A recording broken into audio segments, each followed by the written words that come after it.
Good morning students, welcome to our channel Saransh Kartik classes. तो आज के लेक्चर में हम डिस्कस करने वाले हैं डाल्टन की एटॉमिक थ्योरी को।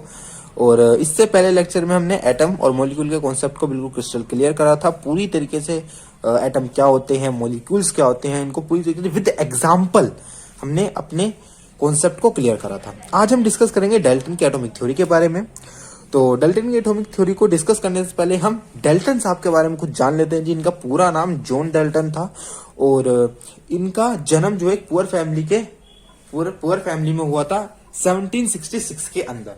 ठीक है, और कहाँ के रहने वाले थे, तो मेन चीज है ये इंग्लैंड के रहने वाले थे। पेपर में आ जाता है कभी कभार स्कूल एग्जाम्स में और आगे कॉम्पिटिटिव एग्जाम में भी कभी कभी एक नंबर का सवाल पूछ लेता है कि भाई जॉन डाल्टन जिन्होंने डाल्टन एटॉमिक थ्योरी दी थी वो कहाँ के रहने वाले थे और उनका जन्म कब हुआ था। ये नहीं पूछते कि पुअर फैमिली में हुए थे या गरीब में या अमीर में, पर जाना जरूरी है कि पुअर फैमिली से ये बिलोंग करते थे और 1766 के अंदर इनका जन्म हुआ था।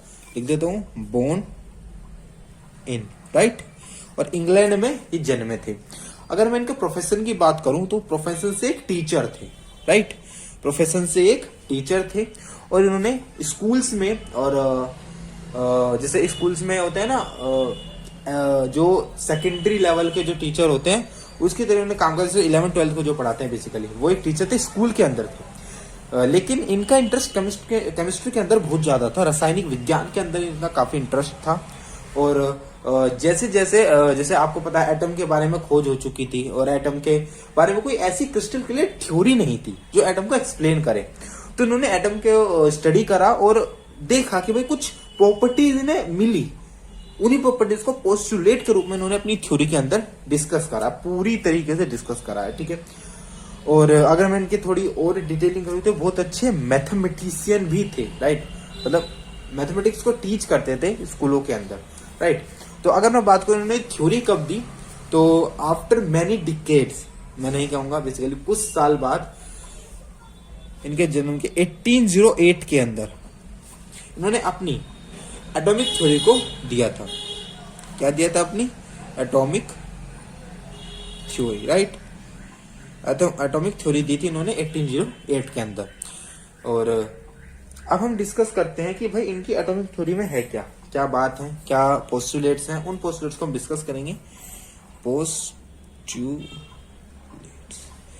स्पेलिंग में थोड़ी गड़बड़ हो सकती है, उसको मत देखना, मेन कॉन्सेप्ट पकड़ना क्या है पोस्टुलेट्स डाल्टन एटॉमिक थ्योरी के। तो अभी हमने डाल्टन के बारे में डिस्कस कर लिया, अब एटॉमिक थ्योरी को डिस्कस करते हैं। बेसिकली सबसे पहले तो उन्होंने जो पॉइंट दिया अपनी ही थ्योरी में, जो पॉइंट दिया, जो मतलब आप भी कहोगे हाँ ये तो बेसिक पॉइंट है, हमने एटम के जब पढ़ा था तब भी हमने डिस्कस करा था। क्या? All matter is made up of very टिनी particles called atom, right. हमने जब एटम के कॉन्सेप्ट को डिस्कस करा था उस समय मैंने यही बोला था कि एटम क्या है, किसी भी मैटर का सबसे स्मॉलेस्ट पार्टिकल एटम। उन्होंने भी अपनी थ्योरी में पहला बात ये दी कि भाई all matter is made up of very टिनी particles called atom which participate in chemical reactions, जो कि केमिकल रिएक्शन में पार्ट करते हैं, राइट। यही तो कॉन्सेप्ट है भाई। जो आप केमिकल रिएक्शन करते हो, लेट्स सपोज मैं केमिकल रिएक्शन की बात करता हूँ, राइट। केमिकल रिएक्शन की बात करें, जैसे C+O2 gives you CO2, right. C+O2 gives you CO2, right. तो कार्बन और O2 क्या है? ये एलिमेंट है। एलिमेंट बने किससे हैं? एटम से बने हैं ना। तो पार्टिसिपेट तो क्या कर रहे हैं? एटम कर रहे हैं। तो एटम ही किसी मैटर की वो सबसे स्मॉलेस्ट यूनिट है जो कि पार्टिसिपेट करती है किसी केमिकल रिएक्शन में। ये कहा डाल्टन ने पहले अपने पोस्टुलेट के अंदर। क्लियर हो गई बात? दूसरे पोस्टुलेट को ध्यान से सुनते हैं। एटम्स आर इनडिविजिबल पार्टिकल्स और we can say invisible particles which cannot be created or destroyed in any chemical reaction। ये बात को ध्यान से सुनना। इन्होंने कहा जो एटम है ना वो इंडिविजुअल पार्टिकल है। सबसे पहले इंडिविजिबल का मतलब क्या होता है मैं समझाना चाहता हूँ। Indivisible, right. तभी आप इस लाइन को पकड़ पाओगे और ग्रैब कर पाओगे। इंडिविजुअल का मतलब होता है जो नो फर्दर डिवाइड ना हो, नो फर्दर डिवाइड, यानी कोई ऐसी चीज जिसको हम डिवाइड ना कर सके, या कह सकते हो आप डिवाइड ना कर सके, यानी ऐसी चीज जिसको हम डिवाइड ना कर सके वो। इन्होंने कहा कि भाई एटम एक ऐसी चीज है जिसको आप और ज्यादा डिवाइड कर ही नहीं सकते, बिल्कुल भी नहीं कर सकते डिवाइड। और दूसरी क्या बात कही इन्होंने, दूसरी बात कही भाई किसी भी केमिकल रिएक्शन में एटम एक ऐसी चीज है जिसको ना तो तुम डिस्ट्रॉय कर सकते हो ना क्रिएट कर सकते हो, सिर्फ ट्रांसफर ऑफ एटम होता है। देखो मैं बताता हूँ इसका मतलब क्या है। कि हमने ये रिएक्शन देखी C+O2 gives you CO2, इसके अंदर ना तो एटम डिस्ट्रॉय हुआ है, मान के चलते हैं C एक एटम है और ऑक्सीजन एक एटम है, दो ऑक्सीजन के एटम एक कार्बन के एटम, तो ये C मिलके CO2 बनाए हैं। ऐसा नहीं कि एक कार्बन का एटम डिस्ट्रॉय हो गया या एक नया एटम हमने जोड़ दिया, नहीं। एटम एक कांस्टेंट चीज है। किसी केमिकल रिएक्शन में एटम को तुम डिस्ट्रॉय नहीं कर सकते हो, ठीक है। एटम का ट्रांसफर होता है, एटम का एक्सचेंज होता है, एटम ट्रांसफर होते हैं from one form to another, लेकिन डिस्ट्रॉय या क्रिएट नहीं हो सकते। सिंपल सा मतलब है इस लाइन का, और बहुत गहरा मतलब भी है, समझने की बहुत जरूरत है, राइट। आगे क्या था, तीसरा पोस्टुलेट था, atom of a given element are identical in mass and chemical properties. तो कोई गिवन एलिमेंट के जितने भी एटम होंगे वो सेम होंगे। इसका क्या मतलब है, इसका मतलब है जैसे मैं एक एलिमेंट लेता हूं, लेट्स सपोज कार्बन। ये कार्बन हमारे पास है। अब ये कार्बन एक एलिमेंट है। एलिमेंट क्या होता है, जो बहुत सारे एटम्स से मिलकर बने होते हैं, राइट। तो इस कार्बन के अंदर, इस कार्बन एलिमेंट के अंदर, क्या ये हमारा एलिमेंट, इस कार्बन एलिमेंट के अंदर जितने भी एटम होंगे वो सारे एटम एक पर्टिकुलर एलिमेंट के या इस पर्टिकुलर कार्बन के जितने भी एटम होंगे वो सारे सेम होंगे, इक्वल होंगे, आइडेंटिकल होंगे उसके मास में, उनके केमिकल प्रॉपर्टीज में। लेकिन ये इनका चौथा है, atom of different elements. Let's suppose ये कार्बन हो गया, यहाँ पे मिले तो ऑक्सीजन, इसके चलो इसका एक एटम है ये वाला, और इसका मैं लेता हूं एक एटम है ये वाला। तो इसमें मतलब इस कार्बन के जितने भी एटम होंगे वो सब बराबर होंगे, आइडेंटिकल होंगे। लेकिन जो इन दो के एटम है, इन दो के एटम है, ये दोनों आपस में डिफरेंट होंगे, उनके मास में भी प्लस उनके केमिकल प्रॉपर्टीज में भी। क्लियर हो गए दो पॉइंट्स, थर्ड और फोर्थ जो पोस्टुलेट से क्लियर हुए। अब हम पढ़ देता हूं, atoms of a given element are identical, यानी एक एलिमेंट के जितने भी एटम होंगे आइडेंटिकल होंगे। लेकिन एटम ऑफ डिफरेंट एलिमेंट, लेकिन दो डिफरेंट या चार डिफरेंट एलिमेंट के जो एटम होंगे वो अलग अलग होंगे, उनके मास में भी प्लस उनकी केमिकल प्रॉपर्टीज भी। क्लियर हो गई बात। अब हम आगे डिस्कस करते हैं। आगे क्या है, fifth postulate, atoms combine in a ratio of small whole number to form compounds. यानी जो एटम कंबाइन होंगे वो डेफिनेट रेशो में होंगे, definite small whole number ratio में होंगे। ठीक है भाई, टेंशन मत लो। कुछ लॉज थे, मतलब एटम और मॉलिक्यूल्स के ऊपर कुछ लॉज दिए गए थे। नेक्स्ट वीडियो जो आएगी वो लॉज के ऊपर ही आएगी, है ना। लॉ ऑफ केमिकल कॉम्बिनेशन के जो लॉज थे उसमें भी बात डिस्कस करी गई है, वहां पे भी हम डिटेल में डिस्कस करेंगे। यहाँ पर आप छोटी सी बात समझो, क्या कि जो एटम है ना, जब भी कंबाइन होंगे कंपाउंड बनाने के लिए, कंपाउंड के बारे में हमने डिस्कस करा है एटम मॉलिक्यूल्स वाली फर्स्ट लेक्चर वाली जो वीडियो थी उसमें हमने डिस्कस करा है। जहां मतलब जो कंपाउंड जो बनेंगे, लेट्स सपोज एक कंपाउंड एग्जांपल देके आपको समझाया जाए। यहां ले लेते हैं H+O2, क्या बनाए, हाइड्रोजन और ऑक्सीजन, गिव्स यू H2O, भाई पानी।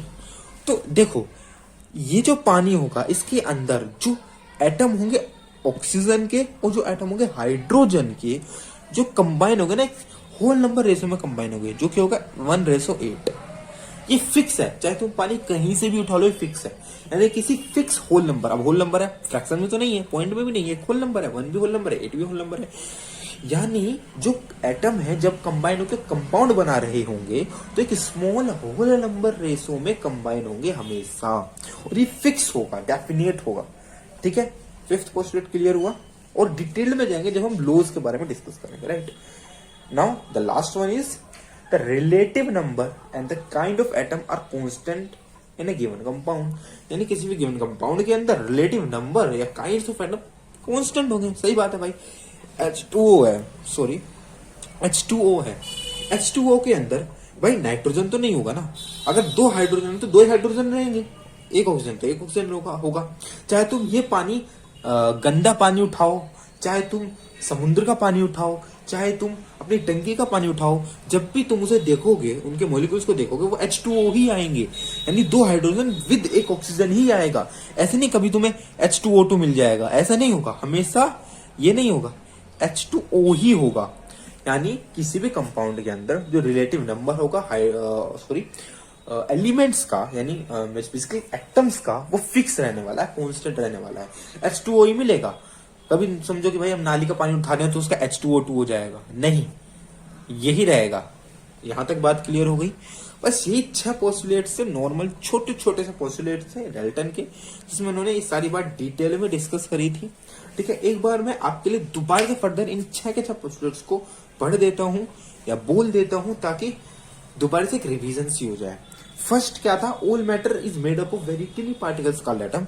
हर मैटर एक बहुत छोटे पार्टिकल से बना हुआ एटम कहते हैं, which participate in chemical reactions, जो कि केमिकल रिएक्शंस में पार्ट लेंगे। फर्स्ट क्लियर हुआ। Second, atoms are individual particle, यानी ऐसे पार्टिकल्स को हम डिवाइड नहीं कर सकते, फर्दर नहीं तोड़ सकते, which can not be created और destroy in any chemical reaction. ना तो किसी भी केमिकल रिएक्शन ना तो कभी डिस्ट्रॉय होगा ना कभी क्रिएट होगा। ठीक है। Third one is atom of a given element are identical. किसी पर्टिकुलर गिवन एलिमेंट के जो एटम होंगे वो आइडेंटिकल होंगे, उनके मास में भी और उनके केमिकल प्रॉपर्टीज में भी। लेकिन फोर्थ ये कहता है कि एटम ऑफ डिफरेंट एलिमेंट, अगर तुम दो डिफरेंट एलिमेंट उठा रहे हो और उन दोनों डिफरेंट एलिमेंट के डिफरेंट एटम्स को अगर हम कंपेयर कर रहे हो, तो वो केमिकल प्रॉपर्टीज में भी और मास में भी अलग अलग होंगे, लेकिन दो डिफरेंट एलिमेंट के एटम। ठीक है। Atom combine in a ratio of small whole number to form compounds, यानी कंपाउंड्स बनाने के लिए जो एटम कंबाइन होंगे वो स्मॉल होल नंबर रेशो में कंबाइन होंगे। ठीक है। And the last one is the relative number and the kinds of atom are constant in a given compound. Given compound के अंदर जो रिलेटिव नंबर होगा प्लस जो काइंड ऑफ एटम होंगे वो बराबर होंगे। यानी काइंड ऑफ एटम का मतलब ये है कि अगर तुम कहीं से भी पानी उठा लो उसमें H2O ही मिलेगा, नहीं हाइड्रोजन और ऑक्सीजन ही मिलेगी। ऐसे नहीं किसी मतलब तुम समुद्र से उठा लो तो वहां नाइट्रोजन जुड़ जाएगा, नहीं। जो काइंड ऑफ एटम है जिससे वो मेन बना है वो फिक्स रहेंगे, कॉन्स्टेंट रहेंगे, उनका नंबर भी, रिलेटिव नंबर भी, प्लस उनके काइंड भी, यानी प्रकार भी उनका सेम रहेगा। तो वाटर हाइड्रोजन ऑक्सीजन से बना है तो कहीं से भी पानी उठा लोगे हाइड्रोजन ऑक्सीजन से ही बना मिलेगा, और दो हाइड्रोजन और एक ऑक्सीजन से ही बना मिलेगा। ठीक है। यहां तक 6 के 6 पोस्टुलेट्स क्लियर हो गए। ठीक है। अब मैं आपको एक बहुत इंटरेस्टिंग बात बताता हूं और देन ये लेक्चर आपका फिनिश हो जाएगा और हम पूरी डिटेल में इसको क्लियर कर चुके होंगे डाल्टन के एटॉमिक थ्योरी को। चलो एक इंटरेस्टिंग बात बताता हूँ। आपने सेकंड पोस्टुलेट पढ़ा था क्या, एटम आर इंडिविजिबल पार्टिकल। सिर्फ हम इसको डिस्कस करते हैं, इंडिविजुअल यानी और डिवाइड नहीं कर सकते। लेकिन इंटरेस्टिंग बात बताऊं, आगे वो डिस्कवरीज हुई थी और मैं कह सकता हूँ डिस्कवरी हुई थी, इन्वेंशंस हुए थे। इससे ये पता चला था कि भाई एटम को हम और भी तोड़ सकते हैं और भी डिवाइड कर सकते हैं। और मैं लिटरली बताऊं, और डिवाइड करके और कितने पार्टिकल्स एटम के अंदर होंगे, बहुत होंगे भाई। लगभग 30 और छोटे पार्टिकल्स एटम के अंदर मिल जाएंगे आपको। मतलब कह सकते हो एटम को हम तोड़ सकते हैं। लेकिन बेसिक हमें जो पढ़ने होते हैं 3 पढ़ने होते हैं, लेकिन अभी हम उन 3 को नहीं डिस्कस करेंगे। जो हम नया टॉपिक है, नया कॉन्सेप्ट जब सीखेंगे ना, उसमें आपको जरूर बताऊंगा 3 इंडिविजुअल पार्टिकल्स क्या हैं जो कि एटम के अंदर मिलते हैं। यानी आप ये कहोगे सर इसका मतलब सेकंड पोस्टुलेट गलत है। मैंने कहा हाँ बच्चों बिल्कुल गलत है। आगे साइंटिस्टों ने इसे गलत प्रूफ कर दिया, लेकिन जब तक 1808 के टाइम पे तो भाई इसकी थ्योरी अच्छी थी, इसकी थ्योरी बेस्ट थी। जब टाइम था क्या 1808, इस टाइम तक तो इनकी थ्योरी बेस्ट चल रही थी, बढ़िया चल रही थी। ठीक है। तो बच्चों आज के इस लेक्चर में इतना ही। हमने क्या देखा इस लेक्चर में, डाल्टन एटॉमिक थ्योरी को देखा, जिसमें हम डाल्टन के बारे में भी सीखा, प्लस उसके पोस्टुलेट्स पे डिटेल में डिस्कस कर लिए हैं। ठीक है। अब नेक्स्ट लेक्चर में हम क्या डिस्कस करेंगे, हम लॉ ऑफ केमिकल कॉम्बिनेशन को डिस्कस करेंगे। और क्या क्या लॉ थे जो केमिकल कॉम्बिनेशन पर, यानी जब कंपाउंड बनते हैं या एटम बनते हैं, क्या क्या लॉ दिए गए थे, उनको डिस्कस करेंगे नेक्स्ट लेक्चर। ठीक है। तब तक के लिए बाय बाय दोस्तों। ज्यादा से ज्यादा इस वीडियो को लाइक करना, ज्यादा से ज्यादा शेयर करना और कमेंट करना कि भाई अगली वीडियो आपको लॉ ऑफ केमिकल कॉम्बिनेशन पर ही चाहिए या कोई दूसरे टॉपिक पर चाहिए। वैसे तो मैं लॉ ऑफ केमिकल कॉम्बिनेशन पर ही बनाऊंगा, लेकिन अगर आपके कमेंट आए, मतलब अगर 20-30 कमेंट मुझे मिल गए कि भाई सर कोई दूसरा टॉपिक पढ़ाओ, है ना, एटम के बारे में कुछ और बातें बताओ या फिर डाल्टन के बारे में कुछ और बातें बताओ, तो उस पर हम डिटेल्ड जो है लेक्चर लाएंगे। ठीक है। कमेंट में जरूर डाल देना किस टॉपिक पर आपको चाहिए। ठीक है। तो जब तक के लिए टाटा बाय बाय, अपना ध्यान रखिए और पढ़ते रहिए केमिस्ट्री को और उसमें इंटरेस्ट बनाए रखिए, क्योंकि केमिस्ट्री बहुत मजेदार है, बढ़िया है, लाजवाब है। तब तक के लिए bye bye, love you all, Tata.